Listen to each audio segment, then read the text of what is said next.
Kami berasal daripada Pasar Datuk Keramat, berniaga daripada 1986. Itu daripada arwah mak dan abah. Menu yang mula-mula kami berniaga dekat sini adalah capati dan juga puri. Capati hanya kima daging dan sardin. Bila saya mula buka, kembangkan lagi. Maksudnya kita tambah puri. Permintaan arwah mak tu, tolonglah jual puri, dia kata. Sebelum dia meninggal tau, ajar orang makan puri pula. Dekat sini yang famous dia, kima daging lah. Itu memang signature. Memang mana-mana pun orang akan tanya, ada kima daging tak? So kima daging, kima ayam, kambing kau ni, saya R&D sendiri. Share kat sini yang top lah orang sebut set tipu. Bunyi macam catchy, tapi sebenarnya itulah peminat paling ramai. Sebab customer sini mula-mula dulu, dia nak makan capati, nak makan puri. Sebab dia sebut tu macam susah tau. Capati satu, puri satu, lauk daging satu, sardin panjang. Lalu saya buat tipu special. Roti capati satu, puri satu, dapat daging, dapat sardin, dapat ayam. Kita try dia punya beef kima.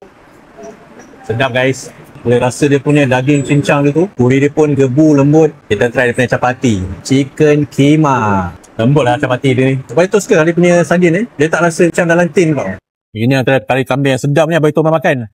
Punya lah lembut. Lepas tu tak ada bau kambing. Tak boleh jadi ni. Lauk banyak lagi ni.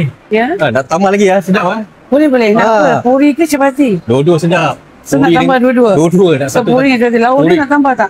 Lauk ni saya suka yang daging. Nak kima daging lagi. Puri satu, capati satu, nak kima daging.